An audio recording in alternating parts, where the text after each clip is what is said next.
Wait for me another 10 minutes. I've already been waiting all day. I stood at the entrance of the Seaside Civil Affairs Bureau, my phone down to 3% battery. On the other end of the call, Crystal sounded rushed. Dylan filled in the form wrong. If this case goes wrong, it'll be a big problem. I stared at the newlyweds taking photos in the distance. Their laughter came in waves. What about us? I asked. She paused for a moment. We can reschedule this. I didn't say anything. The wind was strong, carrying a chill. From 9 in the morning until now, an entire day, I hadn't left this place. She said 10 minutes. I believed her. Then it turned into half an hour, an entire afternoon. Go find somewhere to eat first, she said. I lowered my head and looked at the documents in my hands, the household registration booklet, ID cards, and the ring I had prepared in advance. Are you still coming today?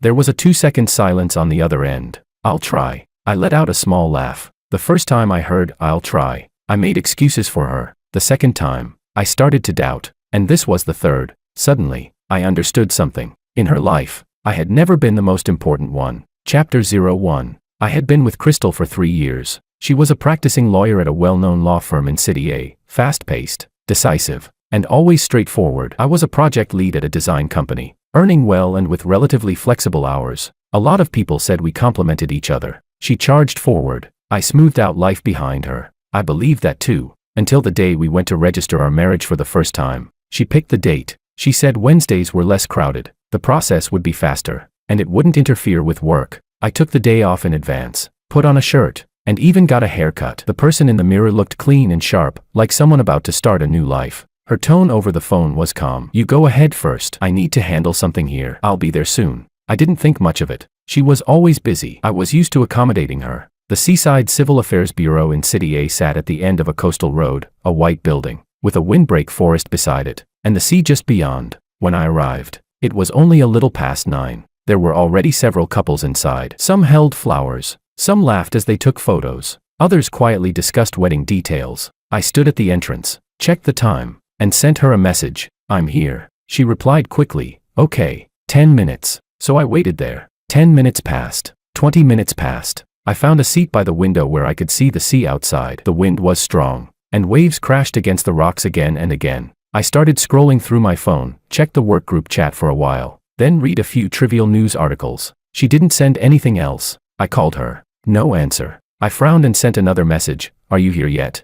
This time, she took a long while to reply. Wait a bit. Dylan filled the form wrong. I need to go back and fix it. I stared at that line for a few seconds. Dylan, the male intern she was mentoring. He had just graduated not long ago. A bit soft in personality, always slightly ingratiating when he spoke, and often messed things up at work. I had seen him twice. Once at the law firm, he stood behind Crystal, holding a stack of files, so nervous he could barely speak properly. The other time, we had dinner together. He kept putting food on Crystal's plate, saying things like, thank you, Lawyer Crystal, for guiding me, but his eyes kept drifting toward her. Back then, I just thought he was overly dependent. I didn't think much of it. Now, his name caught in my throat, leaving a faint discomfort. I replied, how long? She didn't answer directly. Soon, just wait a bit. So I waited. From morning to noon, couples in the hall came and went, one batch after another. Some walked out after getting their certificates, smiling brightly as they pulled their partner along to take photos. Others argued quietly at the entrance, their voices low but their emotions obvious. I sat in the corner, like a bystander. At noon, I called her a second time. This time, she picked up. Her voice was hurried. It's not done yet. This case is urgent. Go find somewhere to eat first. I asked her, can we still do it today? She paused, then said, I'll try. I almost wanted to laugh at those words. I'll try. I said, all right. After hanging up, I went out and casually bought a piece of bread, eating it by the sea. The wind was strong. The bread was dry. It got stuck a little as I swallowed. 2 in the afternoon. 3, 4. The sun began to sink, and the light over the sea slowly dimmed. I sent another message, where are you now?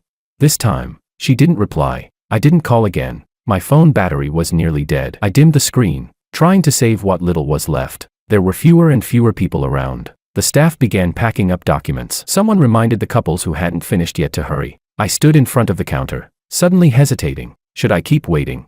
Maybe she would arrive the next second. Maybe she was already on the way. Maybe. My mind kept making excuses for her. She really was busy with work. She was responsible. She was mentoring an intern. If something went wrong, she had to take responsibility. I had been saying these things for 3 years, saying them so often that I was starting to believe them myself. Chapter 02, 5:30. The hall was basically empty. I was the only one left standing there. One of the staff members glanced at me, her tone tinged with sympathy. They probably won't make it today. You can come back another day. I nodded and said thank you. When I walked out of the Civil Affairs Bureau, it was already getting dark. There were still a few couples by the sea taking photos. Some held flowers. Some leaned against each other, smiling. I walked past them. No one looked at me, but I knew it myself. I looked like a joke. I stood by the sea, watching the last trace of sunset disappear. My phone finally died. At that moment, I felt strangely calm. No anger, no grievance. Just a vague sense that something wasn't right, but I couldn't quite put it into words.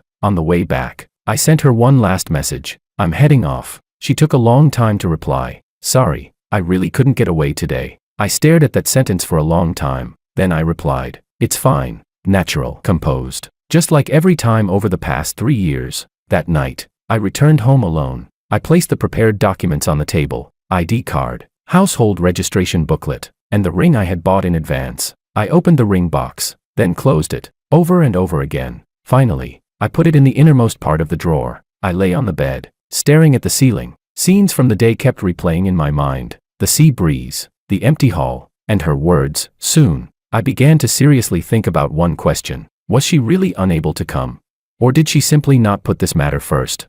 The moment that thought surfaced, I immediately tried to suppress it. I told myself not to overthink. She had always been like this. Work came first. Everything else came after. That was exactly why I once found her reliable. But now, I suddenly wasn't so sure anymore. That night, I barely slept. It felt like something inside me had cracked open. A very fine fracture. It didn't hurt, but it was always there. After the first failed attempt to register our marriage, Crystal only said one thing. I really couldn't make time that day. She didn't explain further, nor did she mention making it up to me. I nodded and moved the conversation along, as if it had just been an ordinary last-minute change. In the following days, we continued as usual, meeting up, eating together. She would talk on the phone about her cases, about how Dylan messed up the documents again, about how tricky the opposing lawyer was. I listened, responding occasionally. As for that day, she never brought it up again, and neither did I. But that crack never disappeared. The second time we tried to register, it was her idea. This weekend, I've already cleared my schedule. When she said it, her tone was firm, like she was confirming a task already arranged.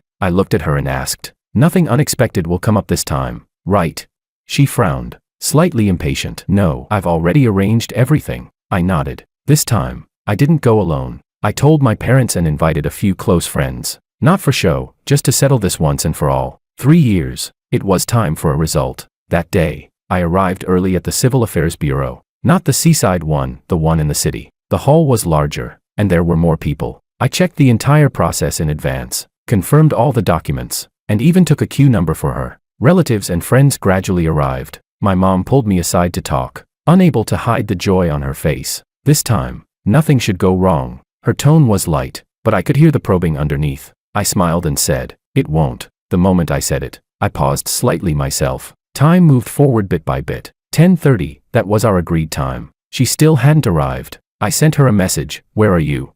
No reply. I called her. After a few rings, it was hung up. Standing in the crowd, I felt a tightening in my chest. A friend came over and patted my shoulder. Don't stress, traffic happens. I nodded. I didn't want anything to seem off in front of them. 10:40, she finally called back. I picked up immediately. Where are you? It was noisy on her end, like she was in the office. Something came up here. My grip on the phone tightened. What happened?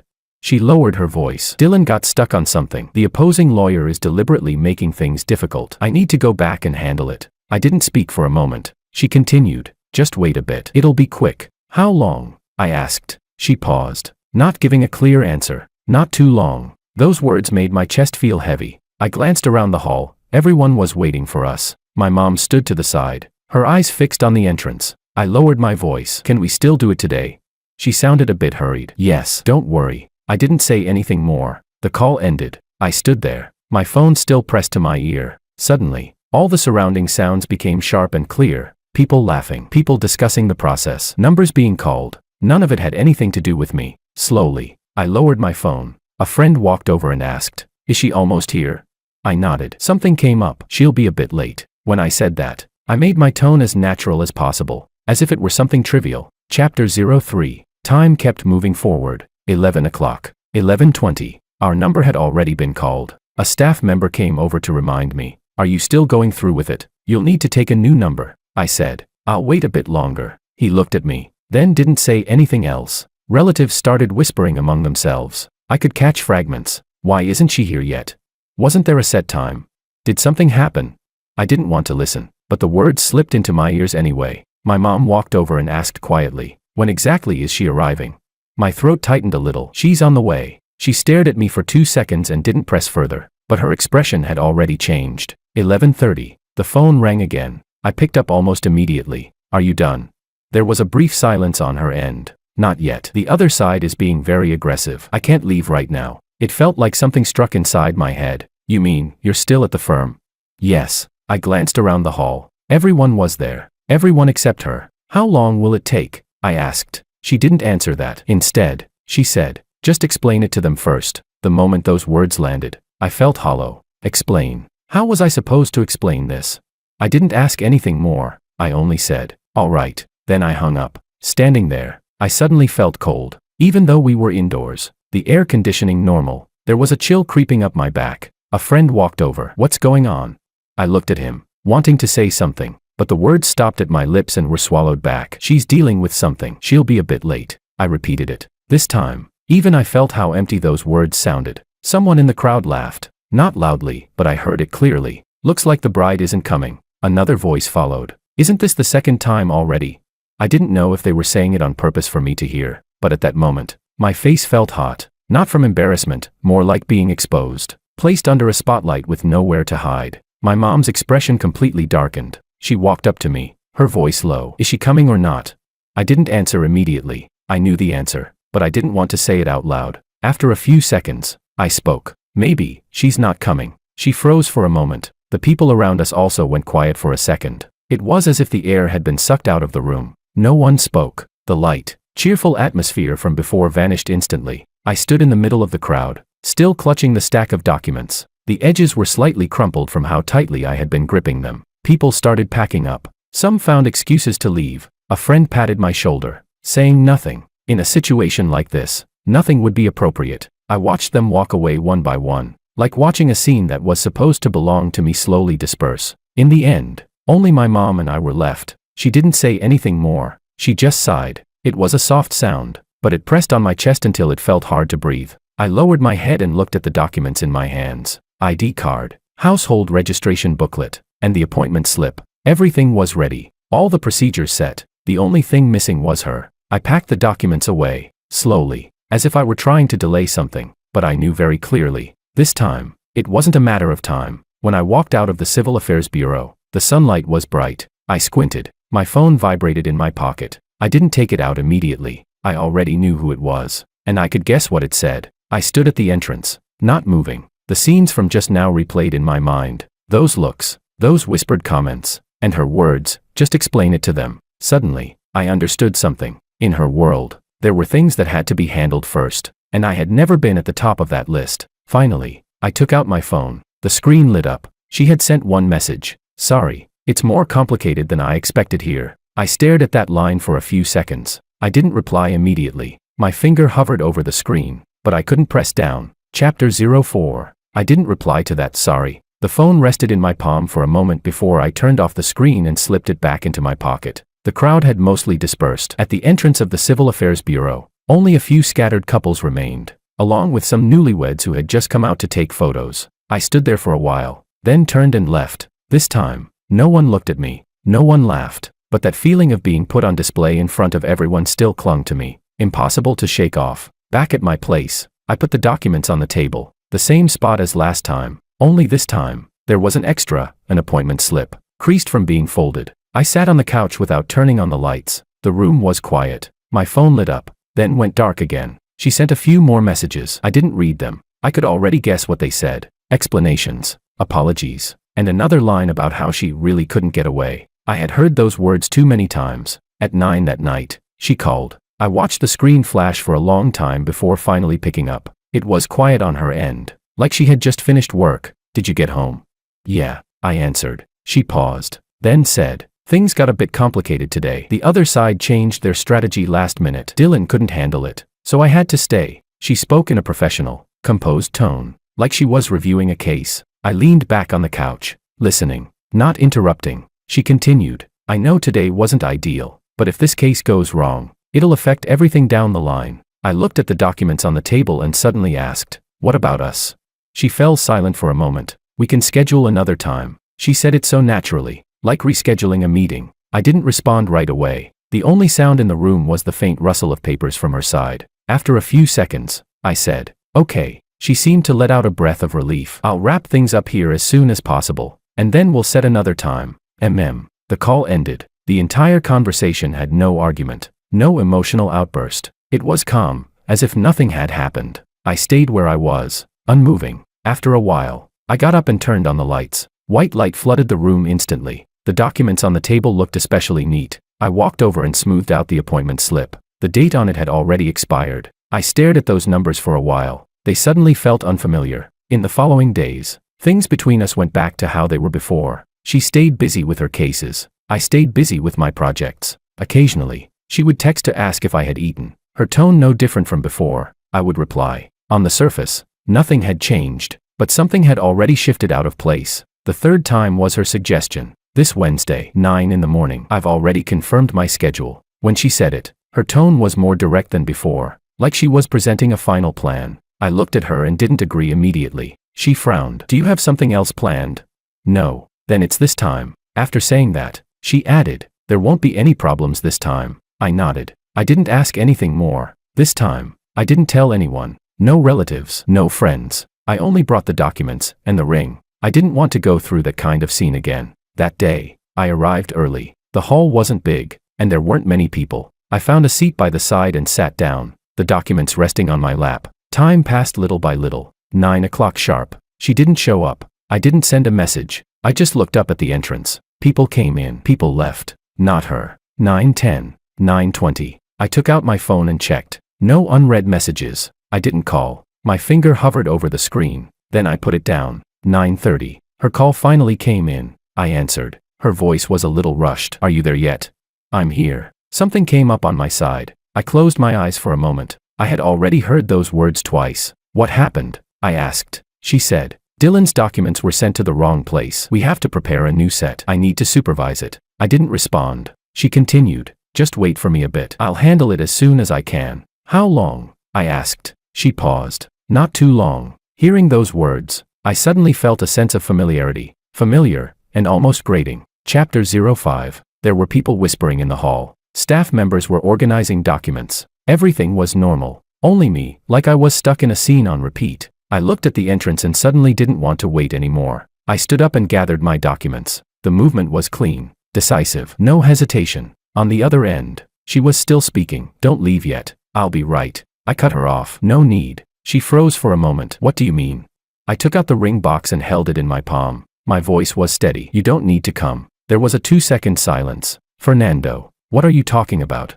For the first time, there was a clear fluctuation in her tone. I looked at the glass doors of the hall. The light outside was a bit harsh. Let's end this. When I said it, there was no surge of emotion like I had imagined. Instead, it felt light, as if something had finally settled. She went quiet for a few seconds. Then her voice dropped. Are you just being emotional?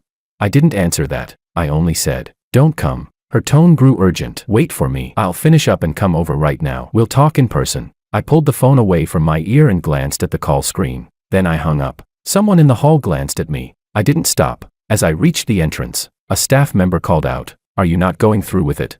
I didn't turn back. I just raised my hand in a small wave. The air outside was a little cold. I stood on the steps and took a deep breath. My chest felt neither heavy nor empty, just quiet. My phone rang again almost immediately. She called several times in a row. I didn't pick up. Messages popped up one after another. I didn't open them. I didn't need to. I already knew what they said. Explanations, attempts to make things right, and another wait for me. But this time, I didn't want to wait anymore. I walked to the roadside and put the ring box away again, deep inside my bag. After finishing that motion, I paused. Fragments from the past 3 years flashed through my mind. Her working late into the night, me bringing her food, her being in a bad mood, me walking with her for hours, her saying work was stressful, me handling the small things in life for her. Each scene passed by. No resentment, no anger, just clarity. I set my phone to silent. Then I walked forward, without looking back. I didn't return her calls. After that day, I muted her notifications, leaving only the most basic alerts.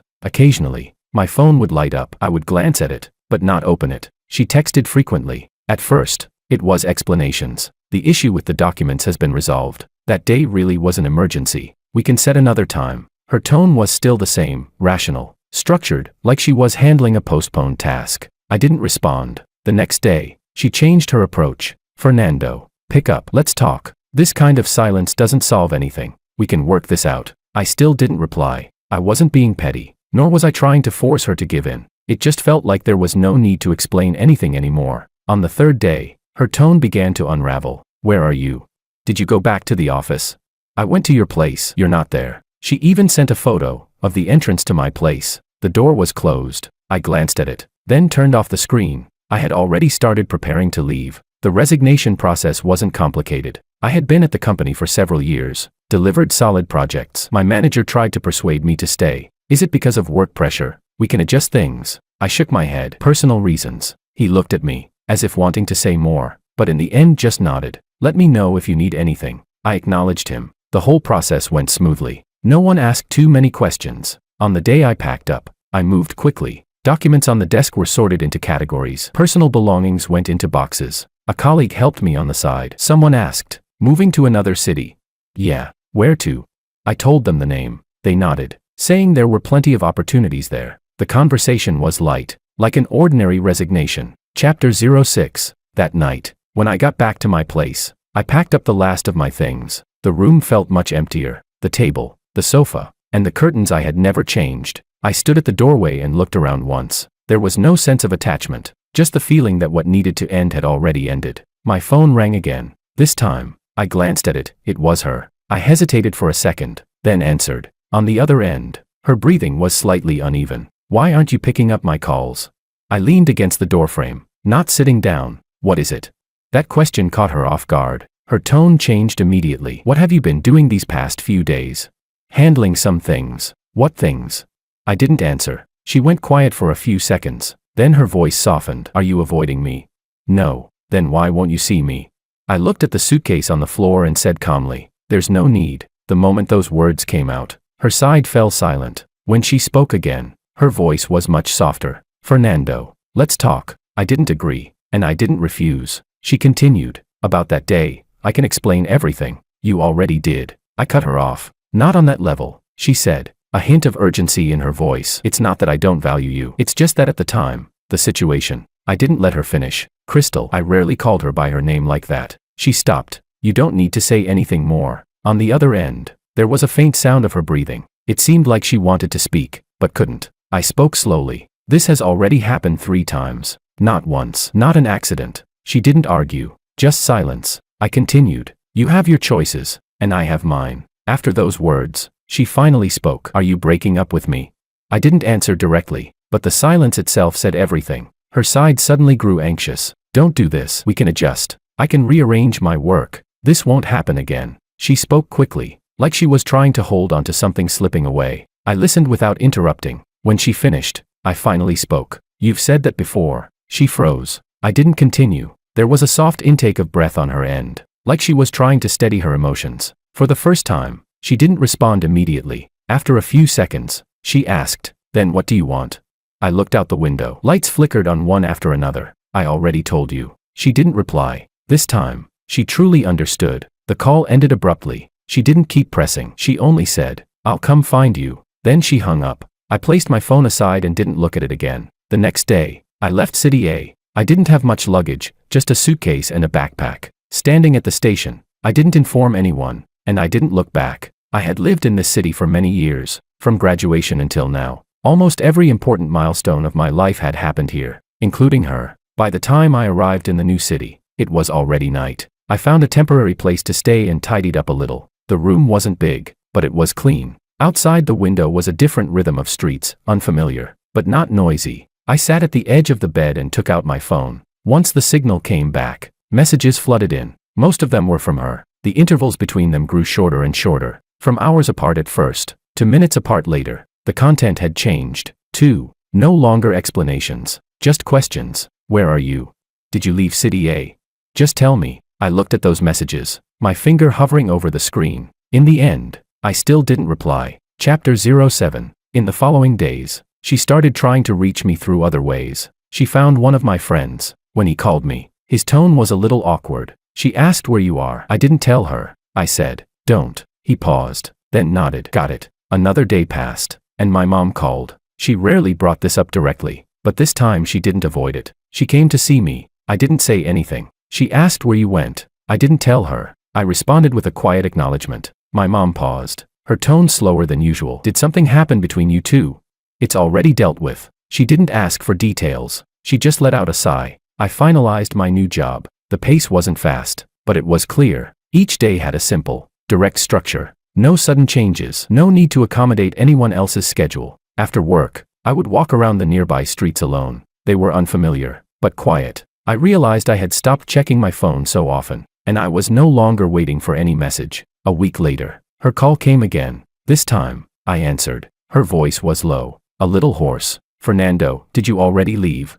I looked out the window and said calmly, yeah. She fell silent for a long time, so long that I thought she had hung up. Then she asked, which city are you in? I didn't answer. She asked again. There was a hint of urgency in her tone. I still didn't respond. Her breathing grew heavier. If you don't tell me, how am I supposed to find you? The words were direct, but to me, they felt unfamiliar. I said, there's no need to look for me. She froze, as if she hadn't expected that answer. After a few seconds, her voice softened. Fernando, give me another chance. It was the first time she spoke like that. No analysis, no reasoning, just a request. I didn't respond immediately. I just looked at the distant lights, flickering on one by one. Then I said, no. My voice wasn't loud, but it was clear. I didn't expect her to find me anyway. That day was Saturday. I had just come back from the supermarket, carrying a small bag of groceries. The hallway was quiet. My footsteps echoed clearly. When I reached the door, I saw someone standing there. Her back was facing me. Her hair was slightly messy, her shoulders tense, like she had been standing there for a long time. I paused. Hearing the movement, she turned around. It was Crystal. She looked different from before. Her makeup was light, almost unfinished. Her clothes were still in her usual style, but without that sharp, polished edge. She stared at me, her gaze briefly unfocused before tightening again. You're finally back. Her voice was a little dry. I didn't step closer. I didn't open the door. I just stood there, looking at her. How did you find this place?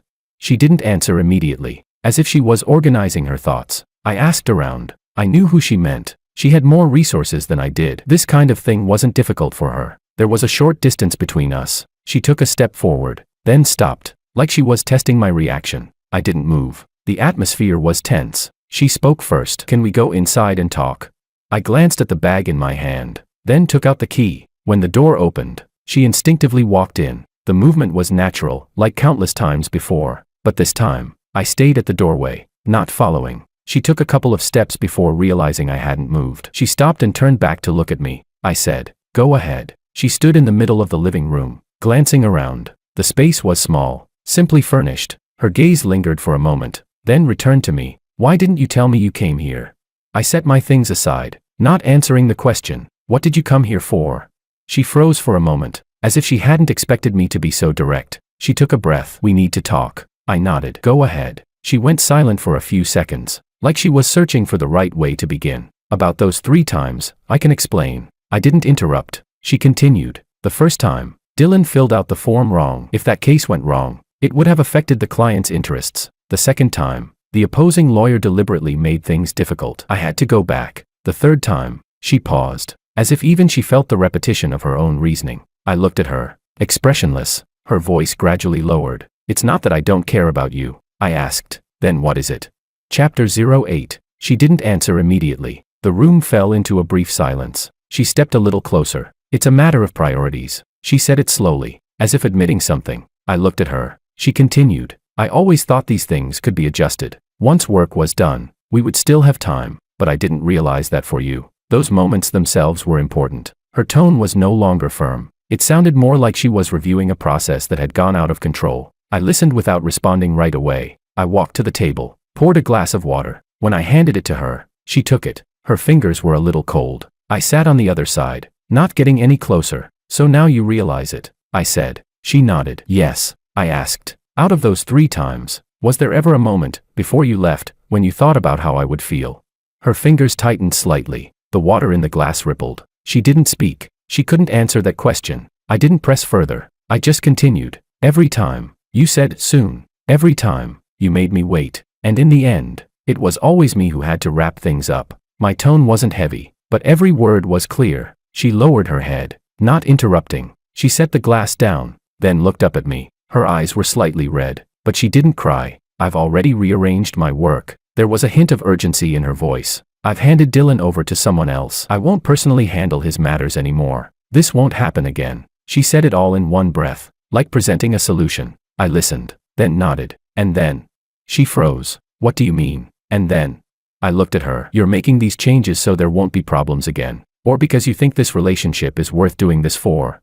She opened her mouth, but didn't answer immediately. That question stopped her. She was used to solving problems, but not to answering something without a clear answer. After a moment, she said, both. I didn't comment. I just nodded. She looked at me, her tone turning slightly urgent again. Fernando, I'm already changing. You can't stay stuck in the past. I smiled a little, faintly. I'm not stuck in the past. When I said that, my voice was calm. I've just moved on. Her expression froze, as if she didn't understand, or understood too well. She stared at me, her gaze unsteady. What do you mean? I didn't avoid it. It means this relationship is over. Her breathing visibly stopped for a moment. She took a step forward. I don't agree. The words came out immediately. Her tone was much firmer than before. I didn't step back. I didn't argue. I just looked at her. She seemed to realize her tone, paused, then lowered her voice again. We've been together for 3 years. It's not something that ends with a single sentence. I nodded. It's not just one sentence. It's 3 times. When those words landed, she seemed frozen in place. She didn't move, didn't speak. The air in the room turned still. After a while, she spoke again. Her voice was very low. Do you really feel nothing for me now?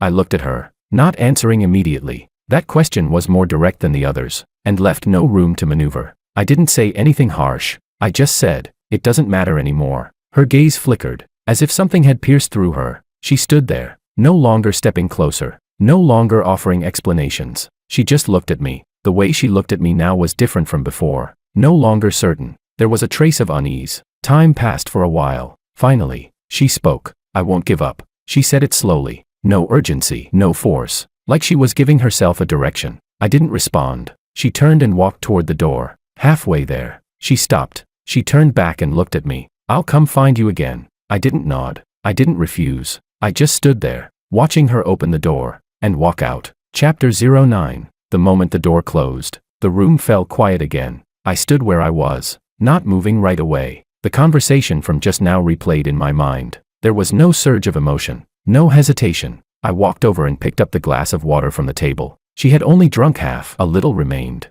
I poured it out and rinsed the glass clean. The motion felt natural, like handling something ordinary. A faint sound of running water echoed in the kitchen. Light filtered in from outside, falling across the floor. I took out the ingredients and started cooking. The rhythm of the knife against the cutting board was steady. No interruptions. No one to wait for. After Crystal left, she didn't show up again immediately. True to her word, she didn't disturb me frequently. Occasionally, there would be 1 or 2 messages, short and simple. Have you been okay lately? Do you have time to talk?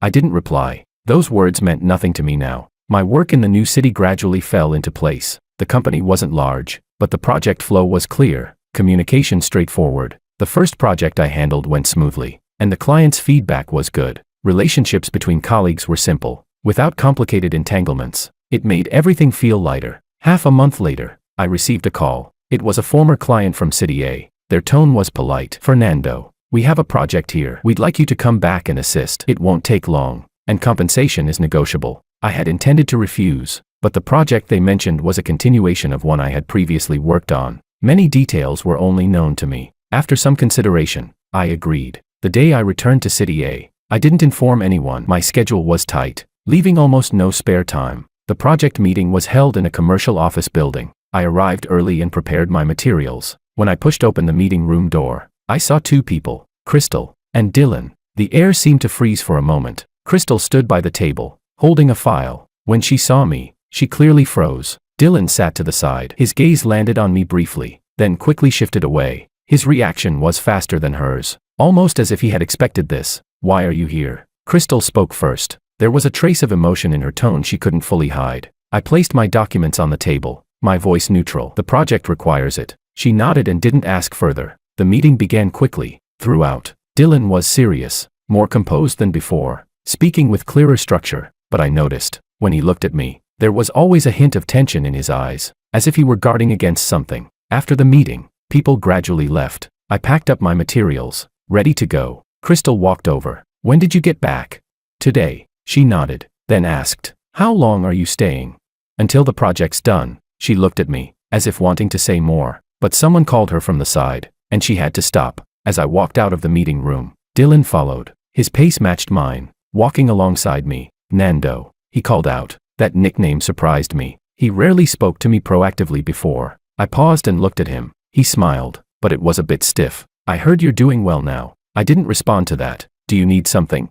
He hesitated. "No, just saying hi." I nodded and was about to leave. He added, "Hope to learn from you in the future." He said it lightly, but I caught something else beneath it. Over the next 2 days, I focused on the project. Everything progressed smoothly, without issues, until the third day. A rumor suddenly spread within the company. Someone had reported that I accepted improper benefits during the project. The news spread quickly and concentratedly. The person in charge called me in directly. In the meeting room, the atmosphere wasn't tense, but serious. "Someone reported that you accepted something you shouldn't have at a critical stage." His tone was calm. I sat across from him, not rushing to defend myself. "Which part specifically?"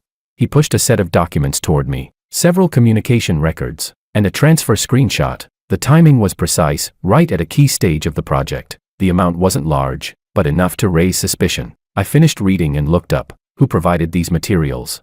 He didn't give a name. "Still under verification." I nodded. "All right, I'll cooperate." After leaving the meeting room, I didn't immediately confront anyone. Instead, I returned to my desk and reviewed every related process again. Every timeline, every handover. I pulled up each record on my computer. The more I reviewed, the clearer it became. The problem wasn't on my end, but these materials had clearly been pieced together deliberately. Chapter 10. I started thinking back on the people I had interacted with recently. The list wasn't long, and the number of people who could access those details was even smaller. Dylan's name surfaced naturally, not intuition. Details. He had been involved in several key steps, and he had access to the original materials. I didn't act immediately. Instead, I organized all the information I had. Then, I went to find him. He was in a meeting room, sorting through documents. When he saw me walk in, he visibly froze for a moment. "Nando, what's up?"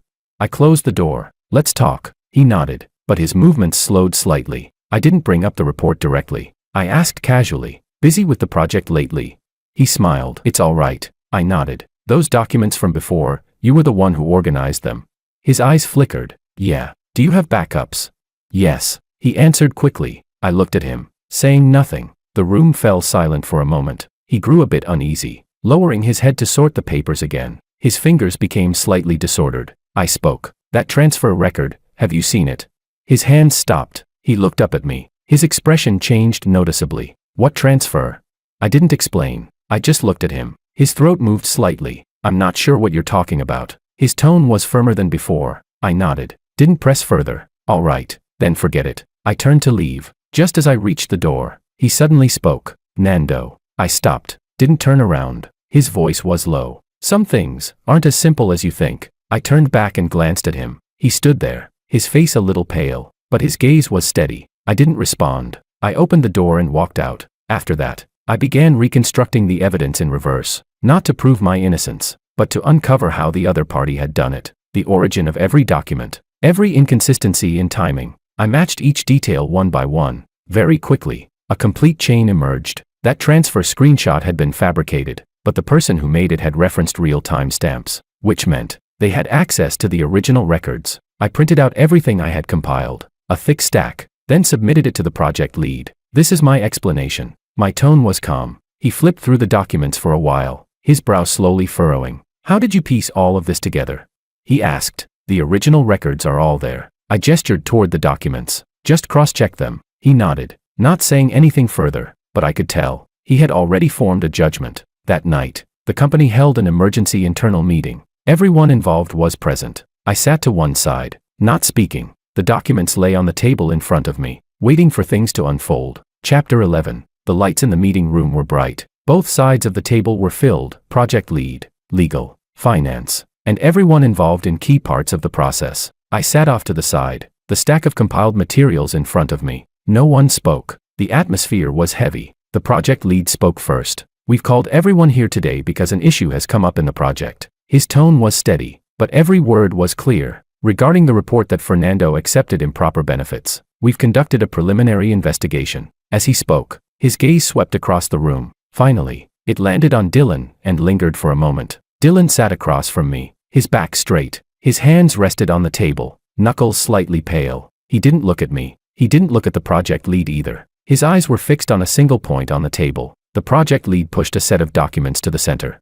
"These are the materials provided by the reporting party. Transfer records, message screenshots, and several communication logs." He paused, but after verifying them against the original data, there are clear inconsistencies. There was a faint rustling in the room. People lowered their heads to review the documents. I didn't move. I had already seen all of it. The project lead continued. "We compared back-end records with the actual workflow and found discrepancies in the timestamps. Some of the screenshots have been altered and don't match the original data." At this point, he took out another stack. "This is the analysis provided by Fernando." The documents were distributed. The sound of pages turning filled the room. Some people began whispering quietly. The atmosphere began to shift. I looked up at Dylan. He finally lifted his head. His face was even paler than before, but he was still holding himself together, not speaking. The project lead looked at him, still calm. "These materials show clear signs of fabrication in the report, and the person who provided them is very familiar with the internal workflow." At this point, there was no need to name anyone.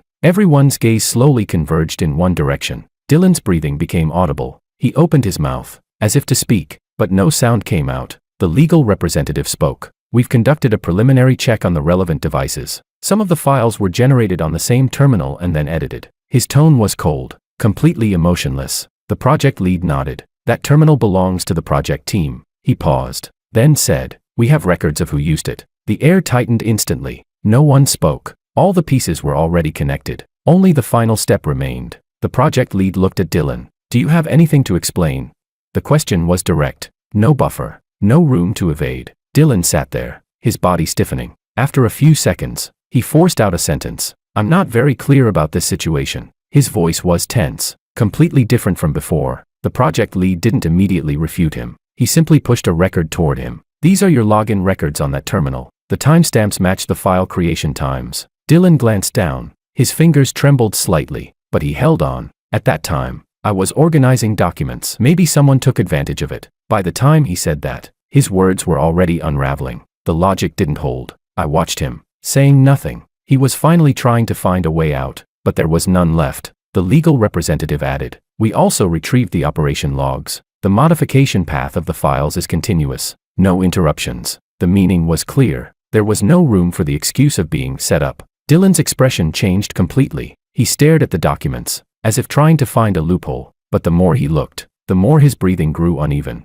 No one in the room spoke up for him. Everyone was waiting for him to speak for himself. After a few seconds, he suddenly looked up. There was a hint of panic in his eyes. "This is all a misunderstanding." He spoke quickly. "I just wanted to organize things more clearly. I didn't expect it to turn into this." Chapter 12. The project lead didn't respond to that. He just kept looking at him. That silence carried more pressure than any rebuttal. Dylan began speaking faster and faster. "I didn't mean any harm. I just wanted to do a good job. Maybe something went wrong in the process." By now, his voice was starting to lose coherence. I finally spoke. "What about the transfer record?"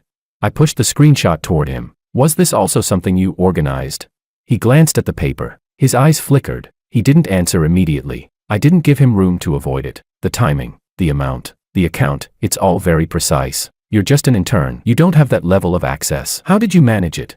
The moment those words landed, he froze. His lips moved, but no sound came out. Someone in the room let out a quiet breath. The atmosphere had already shifted. At that moment, the door opened. Crystal walked in. She seemed to have just rushed over from another meeting, still holding documents in her hand. When she saw the scene, she paused. Her gaze moved between Dylan and me. The project lead gave a brief explanation. "We're verifying the report." She nodded and stepped to the side, not interrupting. When Dylan saw her, it was like he had grabbed onto something. His eyes lit up instantly. "Lawyer Crystal, you know about this, right?"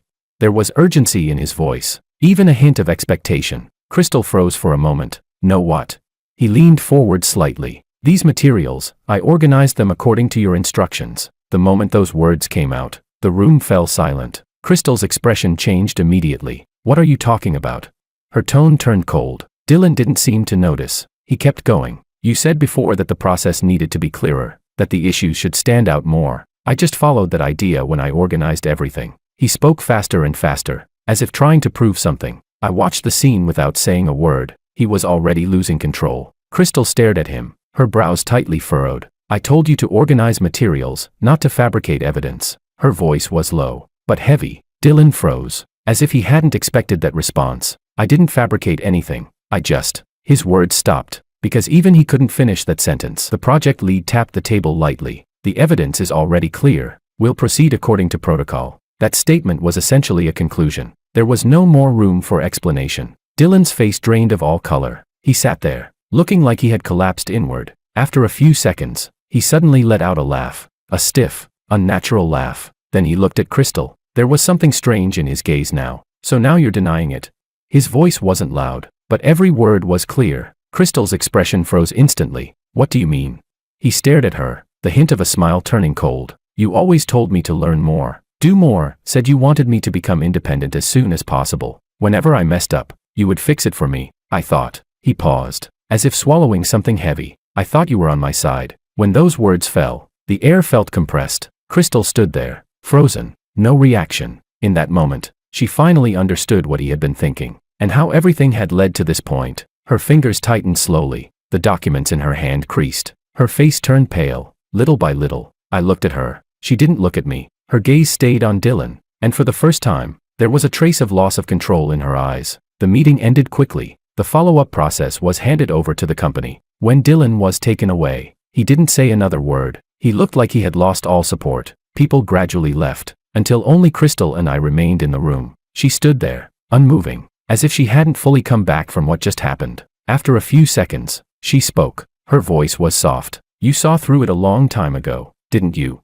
I didn't answer. I simply gathered the materials on the table. She looked at me. There was something new in her eyes. No longer that sense of control she used to have, but a kind of belated clarity. These 3 years, she started to speak, then stopped. The rest of the words never came out. Chapter 13. After the meeting room door closed, the hallway returned to silence. The lights cast a cold white glow on the floor. No warmth. Crystal was still standing there. She didn't leave, as if waiting for me to say something. I packed up the documents, aligned them neatly, and placed them into the folder. My movements were unhurried. I was used to this pace now. She looked at me and finally spoke. Fernando. Her voice was soft, softer than any time before. I glanced at her, didn't respond. She took a step forward. What just happened?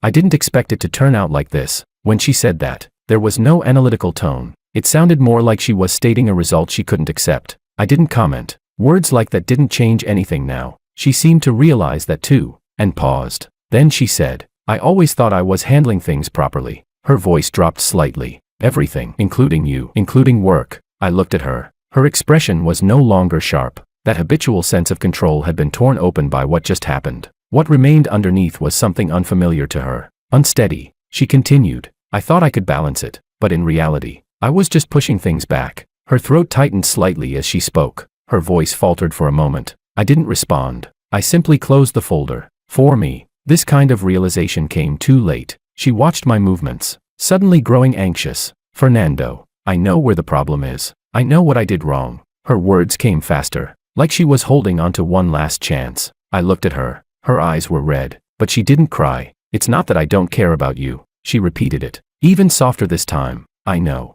I said. That answer caught her off guard. She hadn't expected it. I continued. You just never put me first. My tone was calm, no emotion. Her fingers tightened slightly, as if those words pressed down on her. She wanted to argue, but she had no reason to. Silence settled between us. Occasionally, someone walked past in the hallway, but no one stopped. She took a deep breath. Then what about now?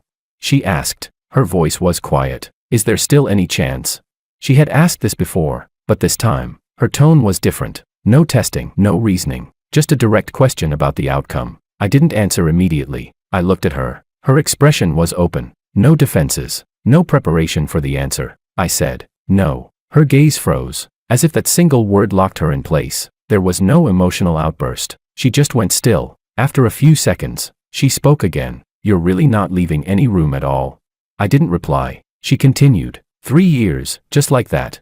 I looked at her. It didn't end today. The moment I said that, her breathing paused. She understood what I meant. Those 3 times, each one took something away, until there was nothing left. She didn't ask further. She just lowered her head, looking at the floor, as if trying to re-understand everything that had happened. After a while, she looked up again. Her gaze was clearer than before. I won't give up, she said. Her tone wasn't strong, but it was firm. I didn't argue. I didn't respond. That kind of persistence didn't mean anything to me anymore. She looked at me, as if she still had something to say, but in the end, she just nodded, then turned and left. I didn't follow. I didn't watch her walk away. I picked up the folder and headed in the opposite direction. The project wrapped up quickly. The handover process was smooth. Without further issues, I organized all the materials and handed them over to the contact. No delays. Chapter 14. On my last day before leaving City A, I went to a cafe I used to visit often. The place hadn't changed, but the people had. I sat by the window and ordered the most ordinary coffee. No one recognized me. No one brought up the past. It felt clean. My phone vibrated. I glanced at it. It was Crystal. Are you still in City A? I didn't reply. A moment later, another message came. I'm at your old place. I looked at the line for a second, then turned my phone face down on the table, and didn't look at it again. In the evening, I left the cafe. The streets were crowded, lights turning on one by one. With my simple luggage in hand, I walked toward the station. When I arrived, the timing was just right. I took out my ticket and entered. Everything went smoothly. No one stopped me. No one came to see me off. Before boarding, I glanced at my phone one last time. She had sent many messages. The intervals between them were short. The last one had come just minutes ago. Where are you?